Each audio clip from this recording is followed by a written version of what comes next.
Hi, welcome to our channel where we share the most intriguing stories. When a reclusive writer receives a strange letter from a neighboring HOA demanding he host the governor's visit on land they don't own, he says no. What follows is a jaw-dropping battle of power, privacy, and petty tyranny. They picked the wrong mountain and the wrong man. It started like any other Friday. I'd finished a round of editing on a travel essay for Sierra Bound Quarterly and was sipping coffee on my deck, watching the long golden shadows stretch across the eastern slopes. My place sits on 15 acres of highland serenity, a few hundred feet above the closest paved road, buffered by ponderosa pines and silence. No leaf blowers, no kid birthday parties, no HOA meetings. Just the way I like it. I took the gravel drive down to the mailbox around 6 in the evening. There, nestled between a real estate flyer and a dog-eared utility bill, was an envelope, smooth, cream-colored, stamped with a golden insignia. Summit Glade Estates Homeowners Association, the HOA. My eyes narrowed. I was not part of Summit Glade. My parcel bordered their cookie-cutter mountaintop development, but I'd confirmed before buying. No covenants, no membership, no Karens. I opened it anyway, curiosity pulling stronger than caution. Inside was a printed memo on embossed letterhead. Dear resident, it began. Please prepare your guest accommodations and landing area by tomorrow at 2 p.m. Our incoming delegation includes VIPs from the governor's office and the California Environmental Council. This is a critical visit for our community. Your property has been selected as the optimal hospitality site. I blinked. Then I laughed. A short, sharp sound that scared a squirrel off the fence rail. I didn't have a guest house. I didn't have a landing pad. I had a modest but well-built 2-story with a steep drive, a fire pit, and a small stone terrace, and it was mine. Not a single square inch of it had anything to do with their little suburban kingdom. I turned the memo over. On the back, scrawled in looping cursive, was a postscript. Call me if you have concerns. Karen Stample, HOA president. There was a number. I went inside, sat at my desk, and dialed. She picked up on the third ring. Karen speaking. Hi, Karen. This is Michael Torrens. I received a letter today from the Summit Glade HOA about hosting some kind of VIP visit.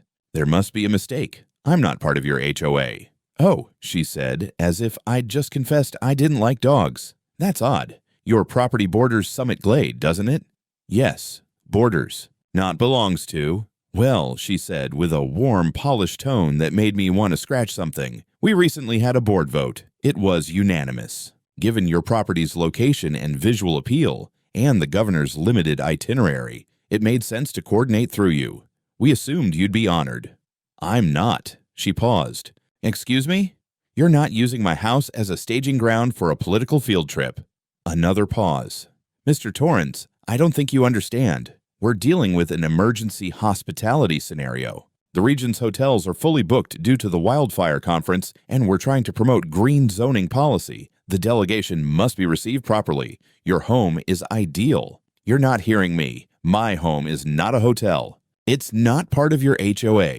You have no jurisdiction here. Michael, she said, switching gears into that silky, smiling menace certain people master with age and entitlement. This isn't about jurisdiction. It's about community, visibility, optics. And it would be regrettable if the HOA had to note your refusal in its upcoming community impact report. Karen, I said, let me be clear. There will be no guests, no catering, no landing pads, no optics. And if anyone steps onto my land tomorrow, they'll be greeted by security cameras, a locked gate, and the sheriff if necessary. A beat. Then, I see. Well, we'll take that under advisement. She hung up. I leaned back, exhaled slowly, and hit record on my desktop mic. Then I recited the date, the details of the call, and every word I could remember. I had a feeling this wasn't over, and I don't like being volunteered for someone else's fantasy of power, especially not by a woman who pronounces governor like she's married to him. I closed my laptop, checked the battery on my cameras, and activated the perimeter alerts. It was shaping up to be a hell of a weekend. The morning came early and loud. At exactly 7:30, the long gravel crunch of tires on my drive sent a ripple through the pine-scented stillness. I was already awake, hadn't really slept if I'm honest, and watching the security feed with a mug of reheated coffee in hand. On screen, a white catering van, a black utility truck, and a small silver SUV, all rolling up in a neat little convoy. Behind the wheel of the SUV, a man in a bright orange vest was waving animatedly through my front gate like he expected me to be out there with a clipboard and a fake smile. I wasn't. I was on the intercom. "State your purpose," I said flatly into the mic. The man grinned up at the camera like we were playing a game. "Morning, sir. HOA sent us to start prep for today's visit. We're with Sierra Lead Events. Got your service order right here. Tent, catering rig, mobile restroom trailer should be out of your way by noon." "No one authorized this," I replied. "You're trespassing. Leave now." The grin faltered just a little. Sir, this was cleared by HOA Summit Glade. We were told your property was requisitioned for a special event. Governor's team. Emergency logistics." I sighed. Of course. The full production. I tapped the security console and unlocked the outer gate, not to let them in, but so I could walk out and make this real. I met them halfway down the driveway, dressed in boots, jeans, and a black t-shirt with the words "Not My Problem" printed in large white letters. The man in the vest, mid-40s, well-meaning face, probably just a guy trying to make rent, held out a laminated work order like it was a magic scroll. "Sir, I don't want any trouble. This is just a gig." They said this was all cleared. I looked down at the paper. It did indeed list my property's address. My name, however, had been replaced with a generic Glade Hospitality House. No signatures, no legal stamp. Just bullet points for tent dimensions and a catering schedule. I looked up at him and said, "This isn't just not cleared, this is fabricated. You've got 90 seconds to turn your convoy around, or I'm calling the sheriff and logging this incident as organized trespass." That got their attention. The other crew members, one still unloading folding tables, the other inspecting a patch of flat ground for what I assumed was the hypothetical landing zone, froze. One of them said, "Wait, we're not supposed to set up here." "No," I said, loud enough for all of them to hear. "You were lied to. This is private property, outside the jurisdiction of any HOA, and if you don't vacate immediately, I will treat this as a criminal act, not just civil. Cameras are recording. This isn't a suggestion." They packed up fast. To their credit, they looked more embarrassed than defensive. The catering van did a three-point turn, kicking up a spray of gravel, and the SUV followed. I stood there in the cold air, hands on my hips, watching them disappear back down the switchbacks. Part of me hoped that would be the end of it, that the sight of a man calmly invoking law and liability would be enough to cool the jets of even the most self-important suburban junta. It wasn't. At 10 o'clock, she came herself. Karen Stample rolling up in a matte gray Audi with 2 passengers, a balding man in a fleece vest with a clipboard, and a middle-aged woman with the brittle expression of someone who thinks they were born for management but keeps getting handed cupcakes at meetings instead. The car stopped just short of the gate. Karen got out like she was stepping onto a red carpet, heels clicking on asphalt. "Michael," she called through the bars, her voice syrupy with menace. "And we need to have a conversation."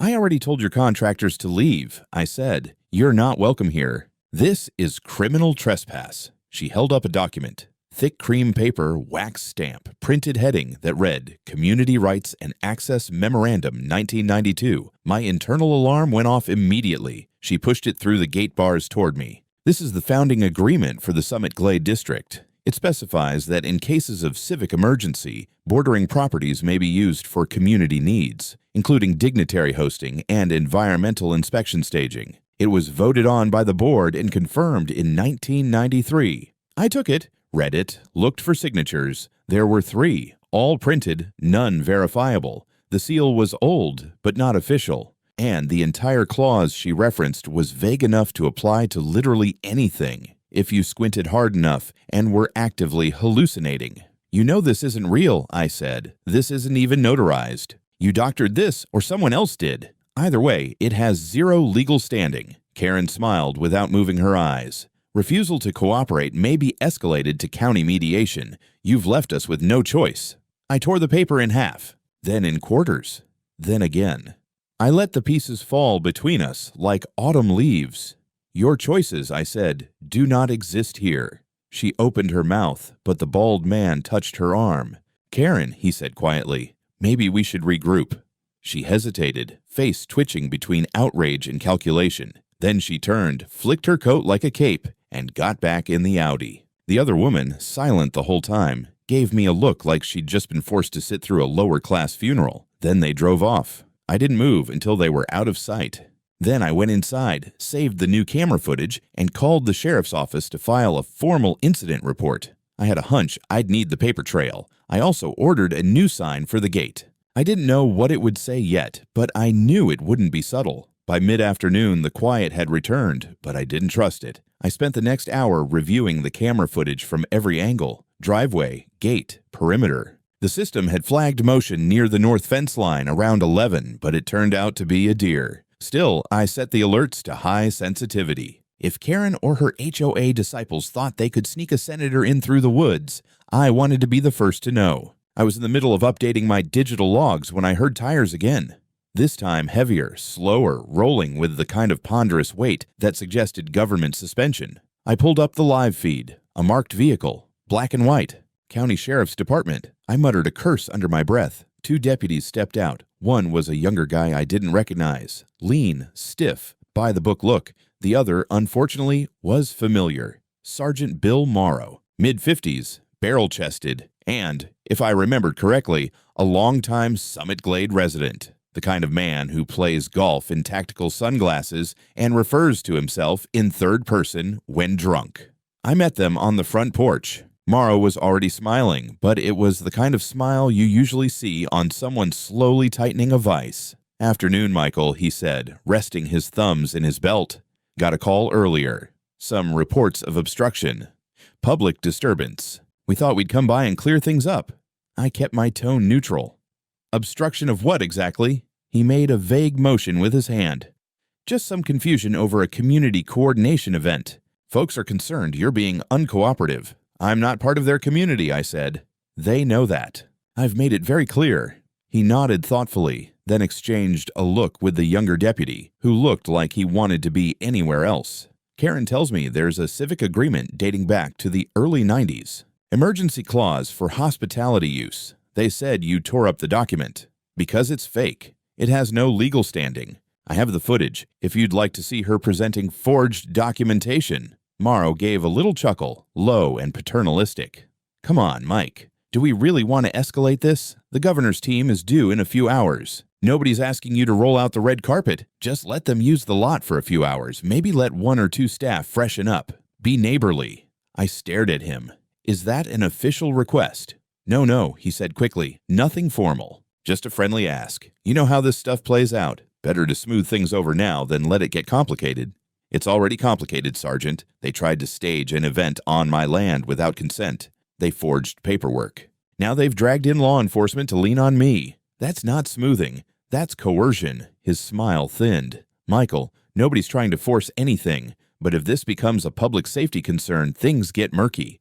Press'll be here. Crowd control, optics. I'd hate to see someone get cited." "For what?" I asked, stepping down 1 stair to match him eye to eye. "For being at home? For saying no? You have a warrant? A court order? Anything beyond hearsay from a suburban fantasy committee?" The younger deputy shifted awkwardly. "I'm going to ask you this once. On record," I continued. "Is this a lawful visit or a courtesy call?" Morrow frowned. "It's a courtesy." "Good," I said. "In that case, I respectfully decline your courtesy, and I suggest you advise Ms. Stample to cease all contact. I filed 2 incident reports, and I've submitted copies of the video and memo to my attorney. The next time someone tries this, I won't be taking it lightly." Morrow stared at me for a long moment. Then he gave a slight shrug, turned, and walked back to the cruiser without another word. The younger guy mumbled a quick, "Have a good day, sir," and followed. They drove off slowly, like they were still hoping I'd change my mind at the last second and come running down the drive with a cheese plate and a bottle of Cabernet. I didn't. 15 minutes later, my phone pinged with a motion alert. This time, it wasn't a deer. A local news van had pulled up just outside the front gate. Channel 8, Sacramento. I knew the logo. I also knew they didn't show up for birdwatching. I watched from the living room as the reporter, blonde, crisp suit, smile built for sympathetic outrage, began rehearsing her intro. Something about a rural property owner defying public interest, VIP visit delayed by hostility, and the growing debate about community cooperation in times of need. I didn't go outside. Not yet. I just hit record on every camera I had, called Julia, my attorney, and forwarded her the reporter's name and the HOA's most recent bluff. She was already drafting a cease and desist for Karen and preparing a formal complaint to the sheriff's office. I knew what was coming next. The optics war had begun, and they were counting on me to lose my temper or make a misstep. But what they didn't realize was that I'd spent 15 years handling crisis management for corporations nastier than anything Summit Glade could cook up, and I'd played this game before. They were trying to drag me onto their chessboard, but I was already flipping it over. By the time dusk fell over the ridge, the air felt charged, not with mountain stillness, but with anticipation. The news van had left after failing to get their desired confrontation on camera, and I'd counted at least 2 SUVs from the Summit Glade HOA doing slow reconnaissance loops past my lower fence line. My house had become the unwitting centerpiece of a theater I didn't buy tickets for, and I had no intention of letting them steal the show. Julia called just after 8. She was in LA, but had already pulled county records, zoning maps, and every HOA-related filing from the last 30 years. "Your property is clean," she said. "It's not just outside the HOA. It was deliberately excluded when Summit Glade expanded in '02. There's even an annotation from the Planning Commission. Private reserve. No access permitted under HOA domain." They knew. Karen knew. She's bluffing. "I figured," I said, "but she's not stopping. They sent police today." Julia paused. "Did they issue anything?" "No, just posturing. One of them was her friend." "Great," she muttered. "Time to up the ante." She walked me through the next steps. First, a formal cease and desist, emailed and delivered via courier to the HOA board, with an attachment of the forged 1992 memorandum, video evidence, and a clause threatening litigation under California Civil Code, Char 708. 8. Stalking, harassment, and attempted civil trespass. Second, a complaint to the local DA's office outlining the abuse of emergency services for civil coercion. And third, an information packet for the press, but not the local TV crew that showed up earlier. Julia had contacts in Sacramento who didn't mind roasting suburban overreach stories if the footage was juicy enough. "Should we go public now?" I asked. "Not yet. One more move. Let them dig deeper. The bigger the hole, the cleaner the victory." I liked her style. The next morning, I woke up to 2 things: frost on the windows and an email alert that my home security system had been pinged at 3:51 a.m. I pulled up the footage. A figure in dark clothes had approached the south gate on foot, tried the latch, failed, looked around, then slipped away into the woods. The resolution was good enough to catch a Summit Glade badge on their windbreaker. I sent the clip to Julia, who replied 10 minutes later with, "Perfect, that's our trespass attempt. We file today." She wasn't kidding. By noon, my name was on a formal complaint delivered to the county prosecutor's office, with a second copy sent to the regional civil court.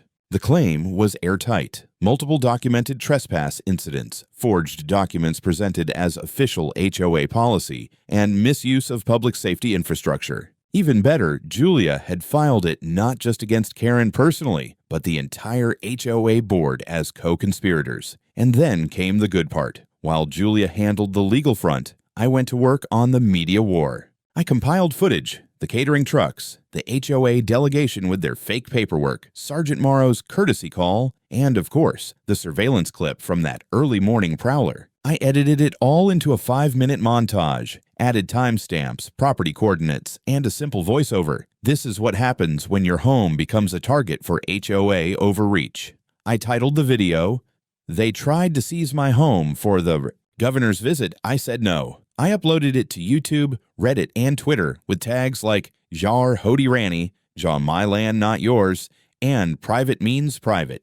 Within 3 hours, it had over 70,000 views. By the end of the day, 250,000. Comments poured in. People shared their own HOA horror stories. A retired judge chimed in. That 1992 memo wouldn't hold up in a mock trial, let alone a real court. Someone else wrote, "This guy should run for office. He actually understands property law." Then came the email that changed the whole scale of the conflict. It was from a reporter at the San Francisco Chronicle with the subject line, "Request for interview. Ongoing HOA overreach story." She wanted to talk. She'd seen the footage. She'd already spoken to 2 other homeowners who claimed Summit Glade had tried similar stunts over the past 5 years. Temporary use requests, they were called. All had declined, but none had fought back like I had. That night, I installed a second backup to my security system, wrote out a full timeline of every incident, and printed hard copies of every email, memo, and text message. I didn't trust digital storage anymore, not with the kind of people who smile while threatening you with optics. Before I went to bed, I got one final alert. A new Facebook group had been created, Glade Residents Against Hostile Neighbors. The banner image was a badly cropped photo of my gate, captioned with, "The man who won't support our community." They thought that was going to intimidate me. They really had no idea who they were dealing with. By sunrise the next day, I was officially viral. The video had passed 500,000 views overnight and was making rounds on national forums. Property law blogs were dissecting it, libertarian subreddits were praising it like a constitutional sermon, and even a few HOA defenders tried to wade in, only to get drowned in sarcasm and statute citations. My inbox looked like a war zone. Media requests, legal tips, even a few quiet thank you notes from within Summit Glade. One particularly blunt message simply read, "About damn time someone stood up to them. Lot 14. But among all the noise, one file stood out, a Google Drive link sent anonymously. The email was burner-level cryptic, no sign-off, no body text, just the link and the subject line. "You should see this." Against better judgment, I opened it in a secure environment. Inside were screenshots, dozens of them, internal HOA emails, Slack logs, scanned meeting notes, conversations between Karen and the rest of the Summit Glade board dating back over a year. Many were innocuous, discussions about lawn violations and bake sales, but some were damning. In one thread dated 3 months ago, Karen wrote, "If we can get Torrens on board this one time, he's stuck. Use of property. Implied consent. Set precedent. Then enforce next year." Another from the board's treasurer. "Should we run it past zoning? Karen, don't ask. If we make it public, he'll lawyer up. Present it as already arranged. Keeps him off balance." There it was. Intent. Manipulation. Strategy. I forwarded everything to Julia, who responded within 6 minutes. "This is gold. This isn't just a civil issue anymore. This is coordinated fraud. And guess what? I've just found the board's insurance provider. Time to make them squirm." She filed an amendment to our existing complaint, now naming the Summit Glade HOA as a liable entity for conspiracy, abuse of authority, and attempted misappropriation of private property. She also launched a parallel claim targeting their liability insurance, citing breach of duty and organizational negligence. That alone would be enough to make their boardroom meetings feel like a funeral, but it didn't stop there. That afternoon, a young man knocked at my gate. Mid-20s, nervous, clutching a folder like it was radioactive. I spoke to him through the intercom. "Yes? My name's Dylan. I live at Lot 22. Please don't film me. I don't want my name public. But I've got something. You're not the first one they've tried this with." I let him through. He handed me the folder and practically jogged back to his truck without another word. Inside were photos, correspondence, and a sworn affidavit. Summit Glade had previously targeted 3 other properties along the southern border of the development, all just outside the HOA's official map. In 2 cases, the owners caved after months of pressure. One family moved out. The third fought back briefly, but their permits for a garage extension mysteriously got delayed into oblivion by the zoning board, whose chair, it turns out, was Karen's cousin. This wasn't just a one-off, this was a pattern. A slow-moving land grab masked as community development. I handed it all to Julia. She updated the filing again. Now we were moving into the territory of RICO elements. Not full-blown racketeering, not yet, but the structure was there. A coordinated effort to exploit legal ambiguity for control over non-member properties. As if on cue, the media came knocking again. The San Francisco Chronicle piece dropped online under the headline, "The HOA that went too far, how one man exposed a community power grab." It quoted zoning attorneys, a retired HOA compliance officer, and even a former Summit Glade resident who'd fled after aggressive enforcement actions escalated into harassment. The article didn't just tell my story. It painted a picture of a HOA run more like a cartel than a neighborhood council. Karen's name was all over it. The response was swift. HOA's official site went down within an hour.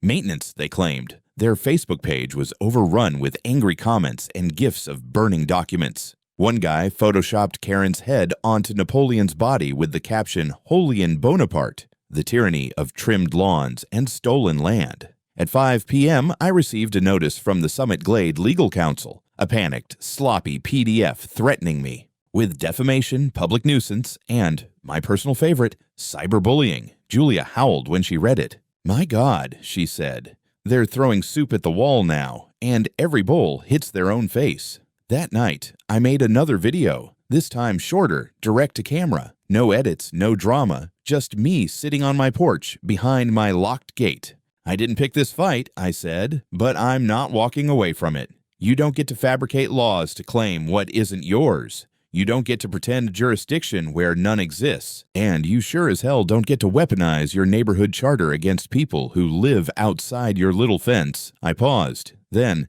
"To everyone watching, check your covenants. Read the fine print. Because if it happened to me, it can happen to you." By morning, it had over 1 million views. I didn't expect the sheriff to come back, especially not with a warrant in hand. It was just past 10 the next morning when I heard another set of wheels on gravel. I checked the live feed expecting another news van, maybe an HOA supporter with a new excuse for community interference. But no, this time it was official. 2 cruisers, lights off, slow and deliberate. And walking up my driveway was Sergeant Morrow again, flanked by a younger deputy I hadn't seen before, and a plainclothes man with a clipboard and a county seal on his windbreaker. I stepped out onto the porch with my phone recording before I even closed the screen door behind me. Morrow gave me a tired look. "Morning again, Mr. Torrens." "Sergeant," I said, "this going to be another courtesy visit?" The plainclothes guy stepped forward. "Mr. Torrens, my name is Nolan Hesse. I'm with the County Code Enforcement Division. We're responding to a series of complaints filed this morning regarding unauthorized development, suspected zoning violations, and improper use of a hillside structure for public gatherings." I raised an eyebrow. "Public gatherings? I live alone. We're required to investigate. May we enter the premises?" "No," I said. "You may not. This is private property, clearly posted. If you're here to inspect anything, you'll need a court order." Hess held up the clipboard and pulled a sheet from under a rubber clip. "We have a preliminary administrative order signed by Judge Willis. It authorizes site inspection for confirmation of allegations filed under County Environmental Statute 12B. It's not a full warrant, but it's enforceable under Civil Code. You can read it." I took the document. It was real. And clever. Someone, probably on the HOA board, had compiled a hasty list of alleged violations. Non-permitted grading work, false, improper fencing, absurd, even obstructed watershed flow, which made me audibly laugh. It was enough to trigger a site review, though barely. "So, you're telling me," I said, turning the page back to Hesse, "that I'm being inspected for environmental impact because I refused to host a luncheon?" He didn't answer. Morrow stepped in. "We're not here to antagonize you, Mike. Let them look around. You've got nothing to hide, right?" "I've got plenty to hide," I said, folding the order. "It's called privacy. That used to mean something in this county. Despite everything in me wanting to slam the gate shut and let them try their luck with a judge, I knew that this was bait. And I wasn't going to bite. Instead, I opened the gate calmly, stepped back, and let them proceed. My camera was rolling. My house, garden, outbuilding, and drive were all documented meticulously. I'd made sure of that. Let them inspect. Let them film. There was nothing to find. They took pictures, asked questions, peered under my deck, measured my retaining wall like it was a sacred relic. And after nearly an hour of walking in circles around a perfectly lawful property, Hesse finally said, "Well, this all seems in order. We'll submit our report and be in touch." As they left, I watched Morrow shoot me a glance that was equal parts frustration and warning, like a man who didn't expect to lose a fight and wasn't ready to stop swinging. I called Julia immediately. "They pulled the code enforcement move," I said. "Tried to trigger a compliance visit with a fake list of environmental complaints. Classic retaliation maneuver," she said. "They're scrambling. You're making them bleed, and they don't know how to stop the hemorrhage." I let them look. They found nothing. "Good. We add that to the evidence chain, filing a formal abuse of process complaint. I'll also notify the judge who signed off. If we can show the affidavit was knowingly based on false information, we can invalidate the inspection and strike back with a countersuit." That wasn't all.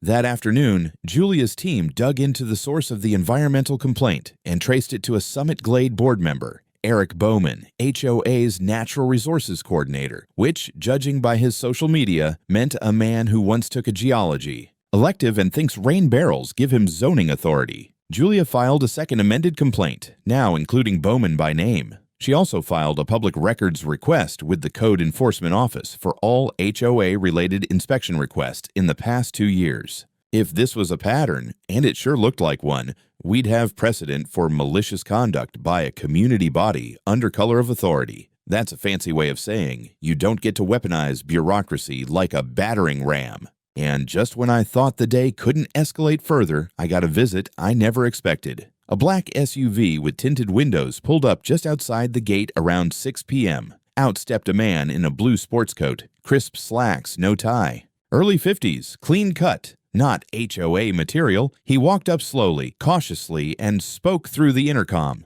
"Mr. Torrance, I'm with the office of the governor. I'd like to have a word." I stared at the monitor for a beat before responding. "You picked the wrong week. I'm not here officially," he said. "Off the record, I'm here because someone on our logistics team forwarded the news clips and the governor saw the headlines." He asked me to verify if it was true that an HOA tried to requisition a private home for VIP housing. I buzzed him in. We sat on the porch. I handed him a copy of the forged memorandum. He read it, winced, and said, "Jesus Christ." He told me, off the record, that the governor's visit had never included plans for local housing. Everything was supposed to be coordinated through the state-run lodge facility north of the county line. Karen had made the offer herself, unsolicited, and then doubled down when state staff refused. "So she lied," I said. "She lied and used your name, and now it's all over the place." He thanked me for my time, apologized personally on behalf of the office, and asked if I'd consider issuing a statement clarifying that the governor was not involved in any pressure campaign. I agreed. By the time he drove off, I knew 2 things. 1, I'd just secured the ultimate vindication, and 2, Karen had gone way too far. The storm she started was about to blow straight through her fancy little boardroom, and this time, no memo was going to save her. By the time the weekend hit, the Summit Glade HOA was no longer a neighborhood organization. It was a national punchline. My phone buzzed nonstop with interview requests, podcasts, property rights advocates, even a lawyer from Texas who offered to fly out and co-counsel the living hell out of them for free. Julia politely declined. We already had a case, and it was now moving at speed. Monday morning, we filed the full civil suit. Torrance v. Summit Glade HOA, Karen Stample, Eric Bowman, et al. The charges were stacked like cordwood. Fraudulent misrepresentation, attempted unlawful use of private property, civil harassment, abuse of process, and defamation. Thanks to the leaked internal documents and the now viral videos, we had a concrete timeline, paper trail, and growing list of victims. 3 more families from around the county had come forward, citing similar coercive tactics by other HOAs that had modeled themselves on Summit Glade's assertive approach. Meanwhile, Julia had subpoenaed HOA board records, emails, and financials. That's when the floodgates really opened. Turns out Karen had been billing the HOA's discretionary community events fund to pay for legal consultations, PR strategy sessions, and, my personal favorite, a $2,800 landscaping invoice to install governor-appropriate visual buffers on a property she didn't own. She'd spent HOA money preparing for an event that never existed, on a site she had no legal claim to. And now that those records were in the public docket, even the most loyal residents of Summit Glade were starting to panic. The board held an emergency meeting Tuesday night. I wasn't invited, obviously, but someone leaked the audio. Karen tried to frame the situation as a PR hit job by a disgruntled outsider, claiming I was profiting from slander and building a personal brand off community pain. One board member, an elderly woman named Linda Wexler, interrupted her and said, "Karen, you told us the governor was coming. You swore the house was already cleared. You lied to all of us." Silence. Then another voice chimed in. "My property taxes are going up next quarter because of this?" That's when the shouting started. By the next morning, half the board had resigned. Julia, ever the tactician, filed a motion to freeze the HOA's discretionary spending accounts and requested the appointment of a court-assigned auditor to oversee Summit Glade's finances during litigation. The judge approved the request. That same afternoon, a court clerk hand-delivered the injunction to the HOA office. which, amusingly, was located inside Karen's garage. She tried to stop the delivery by refusing the papers.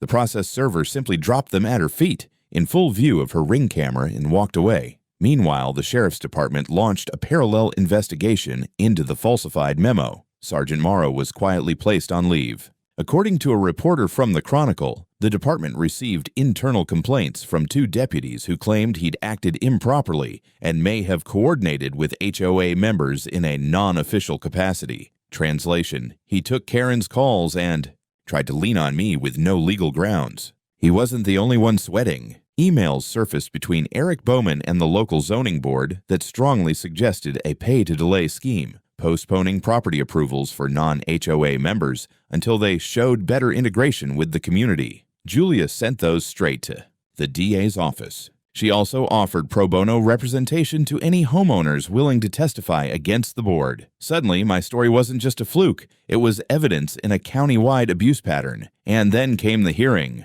It was supposed to be procedural, a scheduling motion, nothing more. But the courtroom was packed. Media, lawyers, county officials, HOA members with furrowed brows and manila folders clutched like prayer books. Karen arrived flanked by 2 new attorneys, both of whom looked like they'd been briefed over Red Bull and regret. Julia was calm, as always. When the judge asked if we had anything to add to the record, Julia handed over a supplemental brief, 63 pages of new evidence, HOA misappropriation, timeline breakdown, digital forensic analysis of the forged memo showing metadata that matched Karen's personal laptop. It was devastating. Karen's lawyer asked for a continuance. The judge denied it. Then, in a moment that felt like the entire courtroom leaned forward, the judge asked, "Does the defendant deny authoring or distributing this false document?" There was a pause. Karen opened her mouth, closed it, then leaned toward her attorney and whispered something. The lawyer stood. "At this time, Your Honor, the defendant invokes her Fifth Amendment right." Julia turned toward me slightly and smiled. Not smug, not theatrical, just checkmate. Outside the courthouse, reporters swarmed. I didn't say much, just this. This was never about ego. It was about boundaries, literal ones. And I'm not the only person they tried to cross.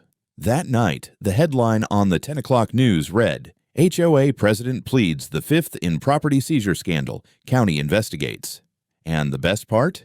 I still hadn't lost a single inch of land. The final blow came on a Thursday. Not with sirens or press conferences, but with a single page of legal paper. People of the state of California vs. Karen Stample, et al. The DA's office filed formal charges, 3 felony counts, fraud, tampering with a government document, and criminal misuse of emergency services. 2 misdemeanors for harassment and unlawful use of a public position rounded it out. Karen was arrested at home, or more accurately, in her garage, which still bore the HOA office sign like a tombstone in denial. I got the call from Julia at 9 sharp.